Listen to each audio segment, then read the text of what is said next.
Eu quero cumprimentá-la com a paz do Senhor, dizer que é um prazer ter você aqui comigo para juntos iniciarmos mais um plano de estudo na última lição da Escola Bíblica Dominical, primeiro trimestre de 2021 da CPAD. Fica comigo até o final, eu tenho algumas dicas importantes para a elaboração da sua lição, você que é professor e você que é aluno, para otimizar a sua reflexão sobre cada ponto da lição. Ou seja, tornando mais objetiva, mais enxuta, você consegue absorver mais coisas em menos tempo e dar mais vazão para aquilo que é mais importante para o seu crescimento no conhecimento da palavra de Deus. Então a gente vai agora para a tela do meu computador e vamos iniciar esse plano de estudo, ok? Eu já estou aqui na tela do meu computador. Nós vamos começar aqui a última lição, como eu disse, lição de número 13, voltados os olhos para a bendita esperança. Então, a gente fecha esse trimestre com um tema muito bom, muito profundo e que nos toca coração, tendo em vista o momento tão difícil que a gente está vivendo. Então, vai ser uma aula muito boa para todos nós. Se você gostar do conteúdo, pode curtir, se inscrever no canal e também pode compartilhar esse material, usar ele, né? Porque tudo que eu uso para essa aula eu deixo disponível na descrição do vídeo. Você pode baixar, alterar, fazer o que você quiser. Os objetivos específicos para essa lição são: 1. Afirmar que breve Jesus virá.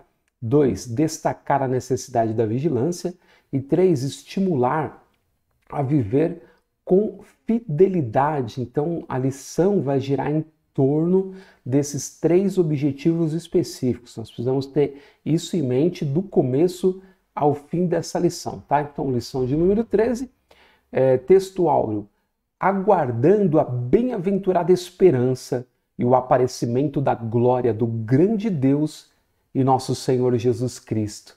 Tito 2:13. E a verdade prática: a nossa esperança é algo vívido e real. Não se baseia em utopia e nem em imaginação humana, mas em fatos revelados na palavra de Deus e confirmados pela história. Então, você juntando esse texto áureo, verdade prática, e os objetivos específicos, você entende que o comentarista expõe que o que nós vamos trabalhar nessa lição está firmado em uma base sólida. Então tem uma confirmação histórica do que foi dito ao longo das Escrituras e, portanto, a esperança futura sobre esse assunto também é tão sólida como aquilo que já foi confirmado pela história. A gente vai para a leitura bíblica em classe, ela está em Atos, capítulo 1, versículo 6 ao versículo 11, é muito lindo esse trecho. Você pode pausar aqui essa videoaula, fazer a sua leitura e depois retornar. A introdução diz o seguinte: a expressão bendita esperança se refere à segunda vinda de Cristo, que é a esperança da igreja desde que Jesus retornou ao céu. Essa expectativa vem aumentando à medida que o tempo vai passando. A presente lição pretende esclarecer quão breve será esse evento, para que cada um mantenha a vigilância e a fidelidade. E os tópicos a gente tem no primeiro: breve o Senhor virá; no segundo, a necessidade de vigilância; e no terceiro, vivendo com fidelidade. Então, breve o Senhor virá, necessidade de vigilância e vivendo com fidelidade. E aí, a distribuição do tempo em aula, isso é uma dica para os professores.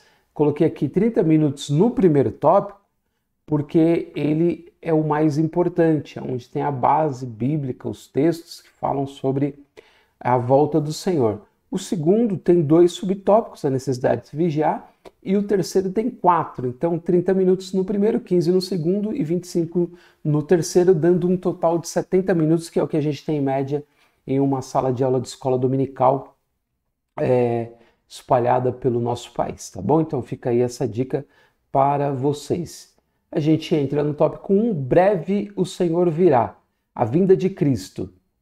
A segunda vinda de Cristo é uma verdade ensinada na Bíblia inteira, com abundância de detalhes nos evangelhos e nas epístolas. Todos os ramos do cristianismo concordam que Jesus um dia voltará, mas essa unanimidade não ocorre no tocante à maneira como isso vai acontecer. Há diversas interpretações sobre o tema que fogem ao escopo da presente lição.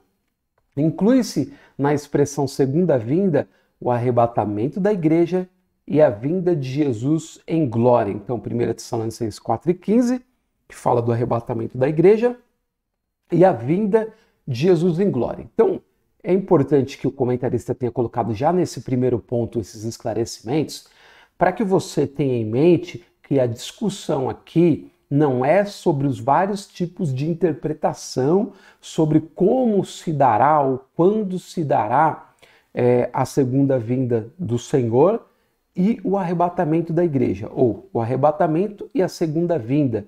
Então, se você tentar se prender na questão da discussão sobre essas várias interpretações, a sua aula estará perdida. Por quê? Você tem 1h10, como eu disse, para explanar sobre toda a lição. Se você entrar em qualquer uma dessas interpretações só como introdução, você gasta esse período de 1 hora, de 1h10, só colocando a posição de uma dessas interpretações. Por exemplo, sobre a vinda, sobre o arrebatamento da igreja, você tem a posição pré-tribulacionista, a posição tribulacionista e a posição pós-tribulacionista. Aqueles que acreditam que a igreja será arrebatada antes da tribulação, aqueles que acreditam que será arrebatada no meio da tribulação e aqueles que acreditam que a igreja passará pela tribulação. Então, para discutir cada um desses pontos em uma lição como essa, não é possível. E esse também não é o objetivo dessa lição. Esse tópico tem por objetivo a reafirmação de que o Senhor vem. E é isso que precisa ser colocado. E nisso, todas essas interpretações, todas essas escolas, todas essas interpretações concordam. Ou seja, o Senhor vem. Qualquer ramo do cristianismo sério, se é realmente um ramo cristão, se não está ligado, por exemplo, à teologia liberal, vai afirmar que o Senhor Jesus vem, porque isso está expresso na Escritura. E é isso que o comentarista quer colocar aqui. Então, fuja da questão de colocar cada uma dessas interpretações que vai consumir todo o tempo e não vai se chegar a um denominador comum. O que pode ser feito de repente, no grupo de WhatsApp dos alunos, você colocar as informações constantes sobre cada uma dessas interpretações. Você que é aluno que participa de um grupo, também discutir isso após a aula, né? Como continuidade da aula ou em um encontro à parte. Mas na aula não dá. Essa é para se reafirmar que o Senhor Jesus vem, porque essa confirmação é sólida nas Escrituras. E aí, a gente tem o ponto 2, uma promessa de Jesus. Ele prometeu voltar para nos buscar e nos levar para o céu. João 14, versículo 1 ao versículo 3, que é lindo e é uma esperança gloriosa que o Senhor nos deixou. O dia e a hora dessa bendita esperança é a exclusividade do Pai e está fora do radar humano. Então, em João 14, o Senhor Jesus fala: não se turbe o vosso coração. Crede em Deus, crede também em mim. Na casa de meu Pai há muitas moradas. Se não fosse assim, eu vou-lo teria dito, pois vou preparar-vos lugar. E, quando eu for e vos preparar lugar, virei outra vez para vos levar para mim mesmo, para que onde eu estiver, vós estejais também. É muito interessante essa expressão de Jesus, vou vos levar para mim mesmo, porque a ideia de fixar Deus num lugar ou de fixar o céu num ponto, né, do cosmos é algo apenas para o nosso imaginário. Deus é um ser ilimitado e as obras dele são ilimitadas também. Então não há como fixá-lo em um local geográfico. Por isso o Senhor Jesus fala: vos levarei para mim mesmo, para que onde eu estiver, seja nesse lugar que ele está falando, dizendo respeito a essa promessa, seja em um local futuro diferente desse. Porque Deus, ele tem coisas para nós que a nossa mente não alcança. E as coisas de Deus não são engessadas como os nossos pensamentos. Ele, como algumas pessoas muitas vezes pensam que Deus trabalha de uma determinada forma. Deus faz assim, só é assim ou não é? Não, Deus trabalha do jeito que ele quiser. Trabalha de diferentes formas. E o local dele estar também pode ser em qualquer lugar. É ele que decide, não tem um local fixo que durará por toda a eternidade. Deus é espírito e o mundo espiritual tem um movimento diferente do mundo físico. A gente precisa entender isso aqui também. O mais importante é a profundidade dessa promessa que Jesus faz. Promessa que só aparece no Evangelho de João, e que ele faz aos seus discípulos durante os seus discursos de despedida, do capítulo 13 até o capítulo 17, na oração sacerdotal de Jesus. Ele faz essa série de discursos de despedida e fala para os discípulos: não se turbe o vosso coração, crede em Deus, crede também em mim, na casa de meu pai há muitas moradas. Hoje se tem muita discussão sobre a questão de que nós não ficaremos no céu, né? Uma parte do povo de Deus dizendo: não, vamos para o céu, outra parte dizendo: não, vai ficar na terra. E o fato é que nós estaremos lá e estaremos cá, porque o reino milenar de Jesus será estabelecido aqui. Essa terra que hoje nós vemos será renovada e durará para sempre. A gente não sabe como será os detalhes, o modus operandi dessa combinação entre cidade celestial e cidade terrena, entre a Jerusalém que desce do céu, ataviada, e a Jerusalém aqui da terra, onde o Senhor Jesus estabelecerá o seu reino para com a igreja, incluindo todo o povo judeu, todos aqueles que foram chamados pelo Senhor para reinar nesse mundo. A gente não sabe os detalhes, sabe que vai acontecer, mas não sabe como é. E a mesma coisa se deve à questão de estar no céu. Paulo falou que preferia estar com Cristo no céu. E ele teve a revelação, foi ao terceiro céu, ao paraíso. O paraíso é uma realidade, ele viu, mas não pôde falar sobre ele. João viu também e relatou aquilo que foi revelado pelo Senhor, mas que está mais ligado à questão estrutural da cidade. Paulo diz que viu coisas inefáveis, ele não podia declarar o que ele viu, então foi mais profundo do que a visão de João. E o fato é que nós estaremos lá e estaremos aqui e estaremos onde o Senhor quiser, porque como o Senhor Jesus falou em João 14, vos levarei para mim mesmo, para que onde eu estiver, seja cá, seja lá, seja em qualquer outro lugar, nós estejamos também com Ele. Então é isso que tem que ser a nossa defesa, a reafirmação daquilo que está prometido na palavra do Senhor. As discussões a respeito das implicações dessas promessas é uma questão de, vamos dizer assim, de pessoas que medem inteligência, por exemplo, né? Querem ganhar o debate para ver quem que é mais inteligente, quem conhece mais de interpretação, mas são interpretações. A verdade é aquela que está revelada nas Escrituras e que somente os fatos poderão dizer o que realmente é a verdade. E não importa, então, quem nesse jogo está com a verdade, quem nesse jogo tem a melhor interpretação. O que importa é que a promessa é sólida, diz respeito a nós e nós estaremos com o Senhor, porque exercemos fé nele por meio de Cristo Jesus, pela presença do Espírito Santo na nossa vida. E aí o 3, o dia se aproxima.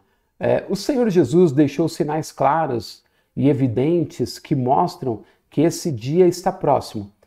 Os principais são a efusão do Espírito Santo, uma promessa para os últimos dias, que a partir do avivamento da Rua Azusa tem se espalhado pelo mundo.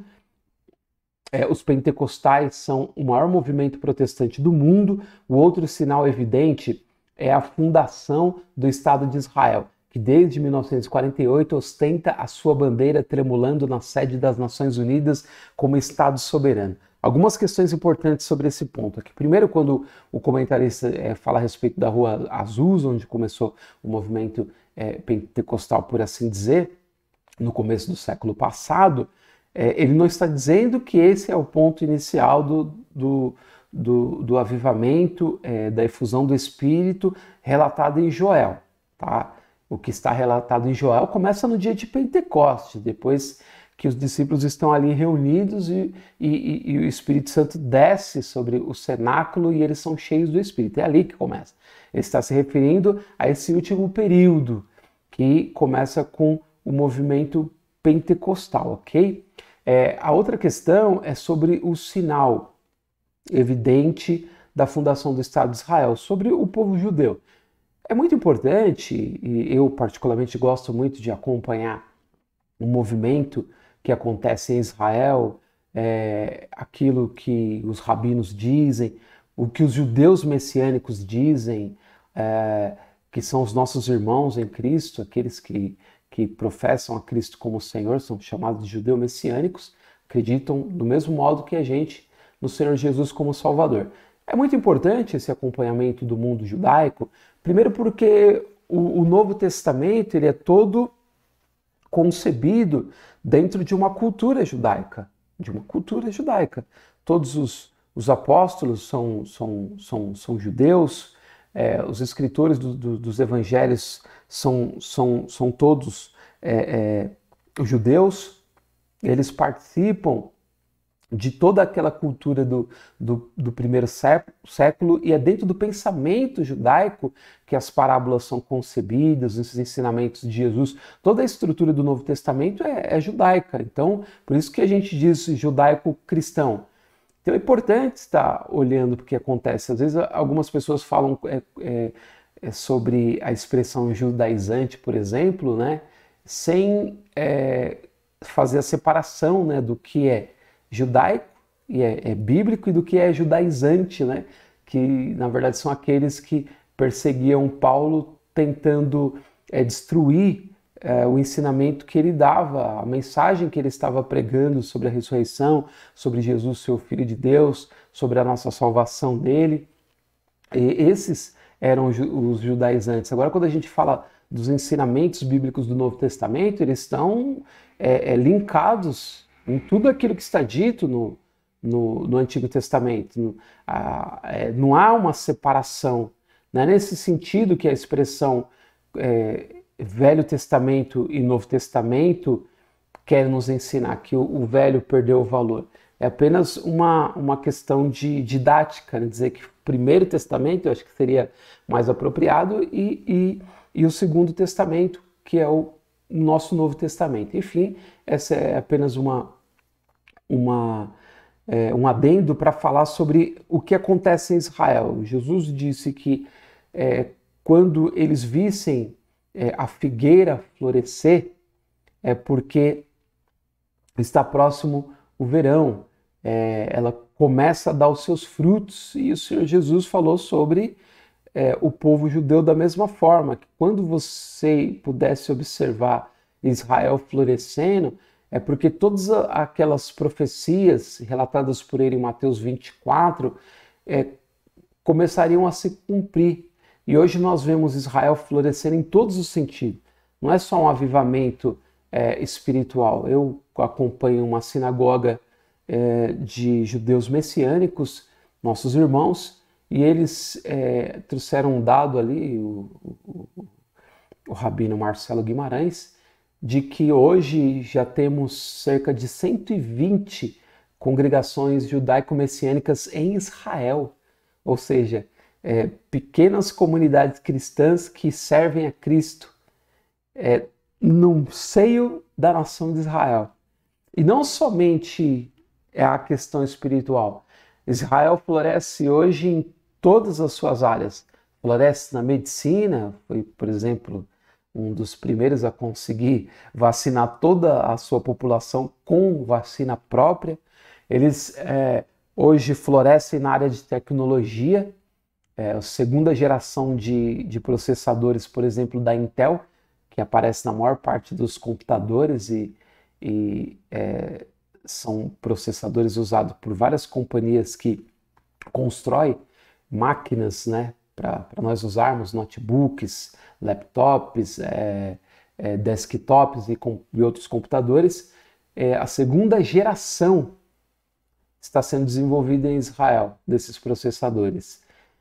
Como também eles estão na linha de frente agora das startups mais inovadoras do mundo, né? Antes falava muito, ainda se fala do Vale do Silício nos Estados Unidos, mas as startups mais produtivas e que estão despontando com maior qualidade estão em Israel hoje. Eles têm tecnologia para desessanilizar água salgada, né? Transformar água salgada em água doce. Eles têm tecnologia na área militar e de segurança privada, né? Treinamento em segurança privada que exporta para o mundo inteiro, e tecnologia militar, sendo um país pequenininho no meio de mais de 40 nações islâmicas, né? Uma coisica no meio de um mundo islâmico. Eles têm mais tecnologia do que todos eles na área militar e exportam essa tecnologia para o mundo inteiro. Então eles florescem em todos os sentidos. Há um retorno de muitos judeus para a nação de Israel. Então tudo aquilo que estava prometido nas profecias do Antigo Testamento sobre o retorno deles para aquela nação, e eles foram declarados como nação em 1948, né, em 1947, aquela reunião na ONU em que o voto final, o voto de Minerva, de Oswaldo Aranha, um brasileiro, e em 1948 Israel se torna nação, ganha a Guerra dos 6 Dias em 1967, e de lá para cá vai crescendo e se solidificando, indicando que esse florescimento está acontecendo. E isso é um sinal muito importante para nós. Então a gente precisa acompanhar para entender também aquilo que foi declarado por Jesus. É uma questão importante para se tratar. E por isso o comentarista coloca aqui, junto com a questão do avivamento, a questão do florescimento, né, de Israel como nação soberana. No tópico 2, a necessidade de vigilância, a exortação à vigilância. O Senhor Jesus nos exorta com muita ênfase sobre a necessidade de vigilância. Vigiai, pois, porque não sabeis a que hora há de vir o vosso Senhor. A razão disso é porque ninguém sabe quando vai acontecer a sua vinda. Mateus 24, 42, 25, 13, Marcos 13, 33 e Lucas 21, 36. Uma questão importante aqui, que eu já disse em outras lições em escola dominical, que é muito importante. Quando se fala em vigilância aqui, Jesus falando para os seus servos vigiarem, é importante que se leia essas passagens que estão aqui referidas, porque elas tratam de parábolas importantes. E nessas parábolas, começa sobre a parábola do mordomo infiel, né? Aquele que não cuida direito, né, dos servos do Senhor que estão na casa, enquanto o seu servo vai embora, mas vai para os deleites. Depois dessa parábola, no capítulo 25, a gente tem a parábola das 10 virgens, e na sequência a gente tem a parábola dos talentos. Então essas 3 parábolas, elas formam uma tríade. E essa tríade, ela revela, então, a base do que o Senhor Jesus está dizendo quando nos fala para vigiar. Então, quando se fala para vigiar, não é como quando alguém chega para nós assim, muito comum no nosso meio, e alguém fala, vigia, irmão. Não é esse tipo de vigilância. É a vigilância de estar no trabalho efetivo. Você já percebeu que alguém está trabalhando numa coisa muito importante? Ela está vigiando sobre o trabalho? Por exemplo, um oleiro, né, quando ele está trabalhando ali na sua máquina e preparando um vaso, ao mesmo tempo que ele fabrica, ele está vigiando. Ele está com os olhos em cima daquilo que ele está fazendo. Então, ele não está desatento. Então, toda pessoa que está trabalhando em uma atividade específica, e aquela atividade é importante, é um trabalho, é uma realização, ela está atenta no que ela está fazendo. Assim é uma costureira quando está passando a roupa na máquina e não pode errar o ponto da linha. Assim é um alfaiate quando está costurando. Assim é qualquer outro profissional. Então, quando a gente fala de vigilância, a melhor maneira de interpretar isso é que o crente em Jesus vigia bem quando ele está atuante na obra do Senhor. E atuante na obra do Senhor não significa só você estar servindo a uma denominação, comparecendo aos cultos de terça, quinta, sexta, sábado, domingo, e ali servindo. Não, diz respeito a você estar trabalhando em tudo aquilo que o Senhor o comissionou, com a sua palavra e com a sua vida. Ou seja, fazendo a obra de Deus, alimentando os domésticos, como no caso do mordomo do capítulo 24 e 42, que é aquele que tem a responsabilidade da mordomia, ou seja, de administrar os bens de Deus e de alimentar os domésticos da fé. Ou seja, fazer todo o serviço que diz respeito a cuidar dos servos do Senhor que estão junto com você e ser cuidados por eles também. Mas também diz respeito a gente vigiar no sentido espiritual, de ter a nossa lamparina, né, com azeite e sobra, reserva.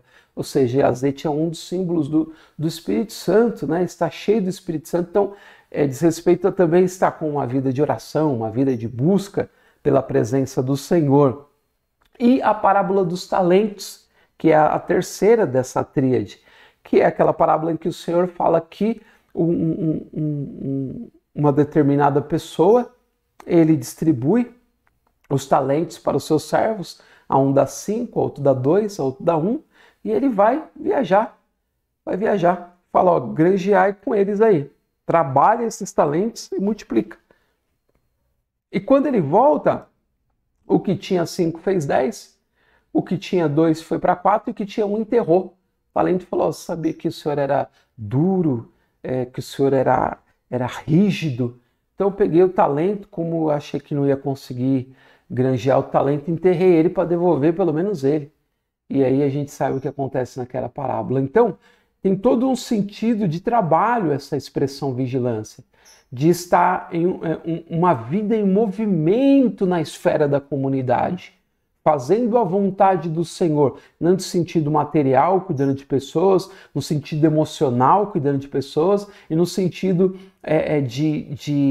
de trabalhar o talento, de trabalhar as habilidades que Deus nos deu com a nossa vida, granjeando mais, crescendo naquilo que Ele nos deu, para que nós devolvamos a Ele quando Ele voltar, aquilo multiplicado. Ou seja, e a parábola do talento não diz respeito a coisas, diz respeito à própria vida. Ali é representado por um valor monetário, Mas o sentido, quando a gente vê o Senhor Jesus cobrando, é no sentido de que aquilo se faz com a própria vida. Então, que uso você faz da sua vida? É o que diz respeito ao talento. Então, a necessidade da vigilância diz respeito a uma vida ativa e não de alguém que fala, pastor, vigia aí, irmão, vigia aí, cuidado aí. Não, é alguém que está ativo, trabalhando, cuidando de pessoas, fazendo a sua obra, glorificando a Deus na espera do retorno do seu Senhor. E nesse sentido, todos os 3 personagens, né, precisam do alerta enquanto estão realizando alguma atividade. O mordomo, as virgens e os servos que receberam os talentos. Aí a gente vai para o segundo, os alarmes falsos. Muitos líderes e grupos religiosos arriscaram-se em marcar a data da segunda vinda de Cristo. Alguns deles cravaram várias datas, outros, depois de constatarem que elas não batiam, reinterpretaram as supostas profecias e as protelaram para outras datas. Todos esses líderes e grupos falharam. É um erro tentar adivinhar os tempos e estações, pois só Deus sabe o dia e hora. A palavra de Deus rejeita todas as falsas expectativas acerca da vinda de Cristo. Essa maravilhosa doutrina tem como objetivo trazer esperança aos crentes, não a incredulidade, a falsa expectativa e os alarmes falsos. Então, isso é uma questão aqui apenas para se relembrar, né? Para se advertir de que tem que tomar cuidado quando desaparecer alguém dizendo que tem a data do retorno do Senhor Jesus, da vinda do Senhor Jesus. Tomar muito cuidado, porque ninguém tem como datar isso e quem o fez falhou.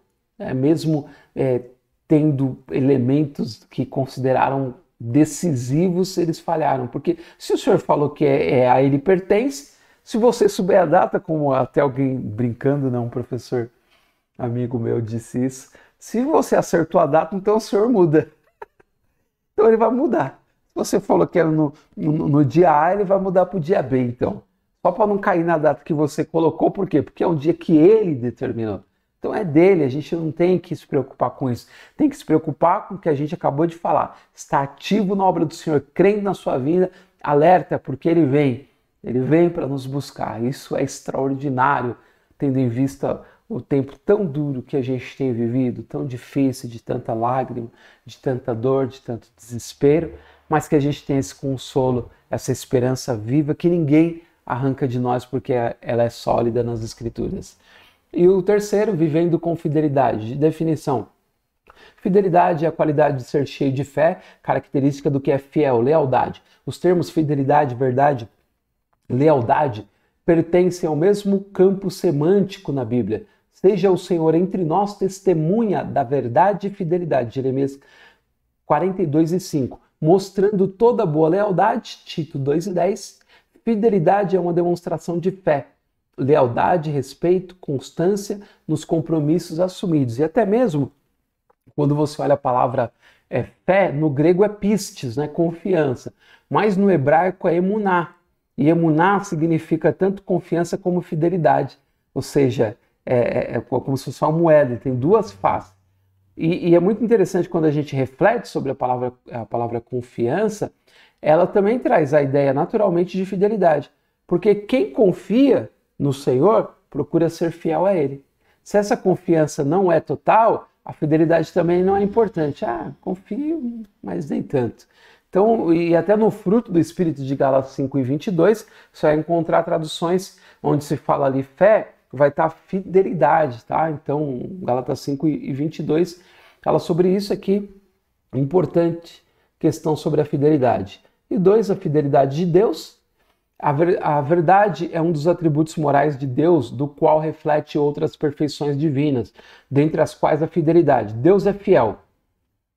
A fidelidade de Deus é grande, Lamentações 3:23, e expressa uma absoluta confiança cuja ideia é de firmeza, Salmo 36:5, 89:2. Assim como ele cumpriu a promessa da vinda do Salvador do mundo, de igual modo a segunda vinda de Cristo podemos considerar como um fato incontestável. O que é importante aqui, porque o comentarista está falando de definição, de fidelidade, da fidelidade de Deus, vai falar sobre a fidelidade da igreja também, é porque para nós crermos na questão da esperança da segunda vinda de Cristo, a gente precisa crer também na fidelidade de Deus.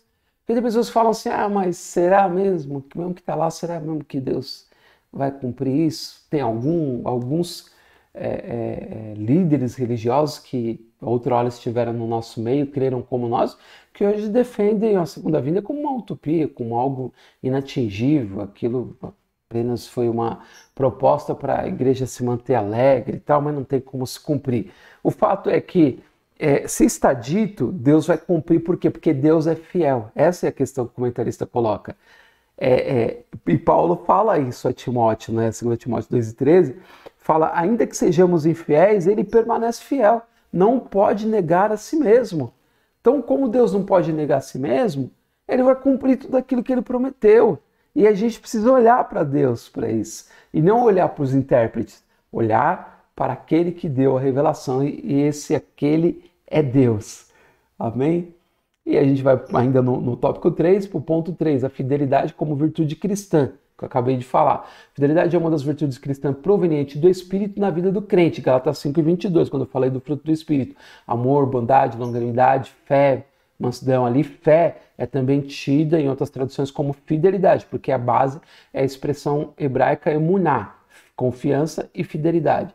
Essa verdade é ensinada em toda a Bíblia, de maneira direta nos relatos históricos e proféticos, nas parábolas e ilustrações como importante virtude na vida cristã. Então, a fidelidade é uma virtude cristã porque o Espírito Santo está na nossa vida e nos leva a sermos fiéis a Deus.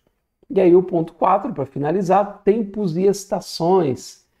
Jesus responde à pergunta dos discípulos ampliando o horizonte desse reino. Não vos pertence saber os tempos e as estações. Essa resposta foi dupla. Tempos, no grego, nessa passagem é cronos, e significa um longo período.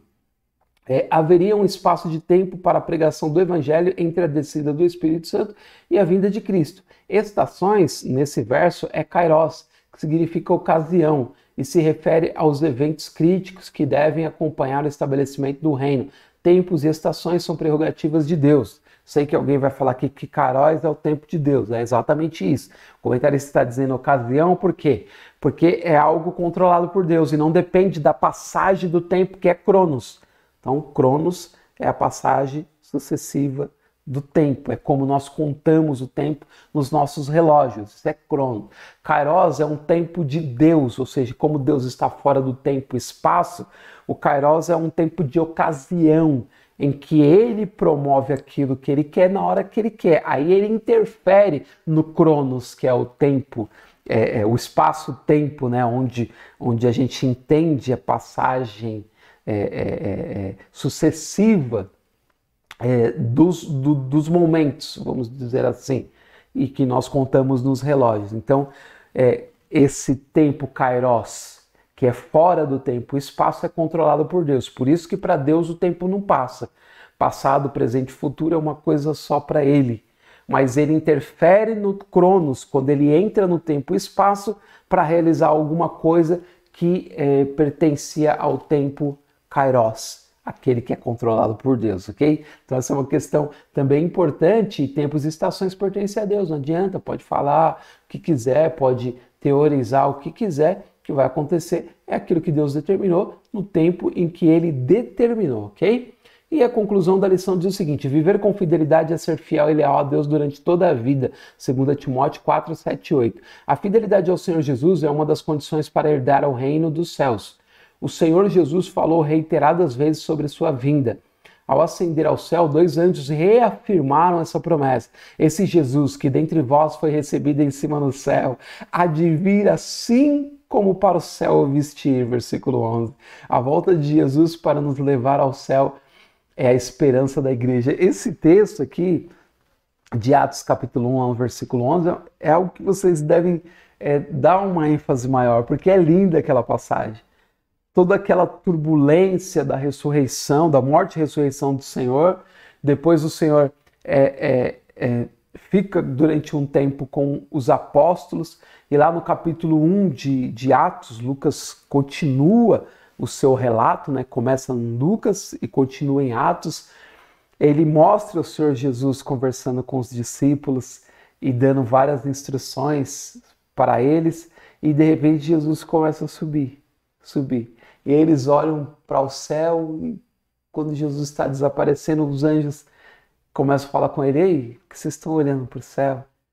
Que vocês estão aí parecendo que foi embora e acabou tudo. Do jeito que vocês viram ele vai voltar. Ele vai voltar. Do jeito que vocês viram ele ir. Então, é uma promessa profunda, falada pelo Senhor Jesus, confirmada pelos anjos e reafirmada pelos apóstolos e pela igreja ao longo dos séculos. Que essa seja a nossa esperança e consolo para esse tempo, para o tempo que Deus determinar. Quando Ele quiser, Ele irá nos levar, seja dentre os mortos que serão reunidos com Ele primeiro, seja se estivermos vivos para o arrebatamento. Falta que estaremos com Ele. Espero ter auxiliado a todos vocês de alguma maneira, contribuído com com essa importante lição que fecha esse trimestre. Desejo a todos uma excelente aula. Se Deus quiser, nos veremos na semana que vem. Até lá!